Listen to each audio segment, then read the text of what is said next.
lonely men we are, rangers of the wild, hunters, but hunters ever of the servants of the enemy, for they are found in many places, not Mordor only. Welcome to Tales of Arda, where we discuss and explore Middle Earth. Today we will look at the two groups of rangers, the Dunedain of the north and the Rangers of Ithilien. The Rangers of the north wandered in Eriador. They were remnants of the once great kingdom of Arnor. The Rangers protected the northern lands such as Bree and the Shire. Dunedain wore grey and dark green clothing with a star clasp. After the death of the last king of Arthedain, Arthurdui, his son Aranath became the first chieftain of the Dunedain. The Dunedain that were left after the Angmar War became rangers living in hidden settlements. The Dunedain leaders were chieftains, but rightfully they were the heirs of Isildur and the true kings of Arnor and Gondor. However, Gondor had a steward and they did not want a king, and so the once great kingdom of Arnor was reduced to rangers in the wild. All of the chieftains of the Dunedain had the prefix Ara, meaning royal or noble.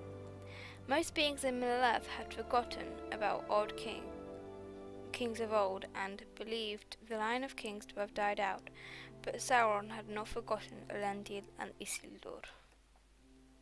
So Sauron sent forces to destroy the Dunedain. Elrond, Lord of Rivendell, fostered all of the chieftains of the Dunedain after Aranath. The watchful peace began after the fall of Arnor. During this time, the Rangers fought minor battles against orcs and wolves. Many lands that protected flourished under their protection. During the rule of Arasuil, orcs invaded Eriador. The Dunedain fought many battles trying to hold the orcs back, but one group reached the Shire.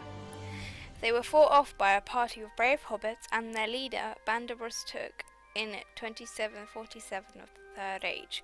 Not long after, the long winter arrived and many lives were lost. The Rangers and Gandalf helped the hobbits of the Shire to survive. During the rule of Arcanui, the fell winter began. Brandywine froze over and white wolves attacked Eriador from the north. On top of this, great floods devastated Enadwaith and Minhiriath, leaving Tharbad ruined and deserted. The following years were peaceful, although Arador was killed by hill-trolls in the Coldfells. Not long after, his son Arathon II was slain by orcs. Once Aragorn II became chieftain of the Dunedain, he took to great journeys, serving Thengel, father of Theoden, and Ithilien, father of Denethor.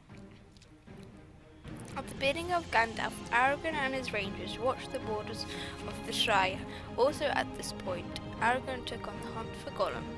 Then Aragorn joined the Fellowship of the Ring. Eventually he reached Gondor, and at the Battle of the Pelennor Fields, Halbarad and 30 other rangers, also known as the Grey Company, rode to Aragorn's aid, and the battle was won. Aragorn Elisar was crowned King of Gondor, and the rangers became a united people. If you would like to know more about Arnor, check out our video on it. Now we will take a look at the Rangers of Ithilien. These rangers were established in 2901 of the Third Age, when most of the population living there fled due to Uruk attacks from Mordor. These rangers wore grey and brown. Ithilien was deserted, so many of Sauron's armies marched through there. The rangers' job was to harass and prevent these armies reaching Mordor. During the War of the Ring, Faramir, the son of Denethor, the ruling steward of Gondor, was their leader. Other rangers at the time were Damrod, Mablung, and Anborn. When the armies of the west marched on the Black Gate, the rangers ambushed and wiped out a force of orcs and eastlings. Once the War of the Ring was over, the rangers either settled in Ithilien or moved to other Gondorian settlements, for peace had now settled in Middle-earth. In the Fourth Age, these valiant men were the foundation for the re-establishment of Gondor and Arnor. This video serves as a prelude to our Aragorn character history, which will be coming out next week.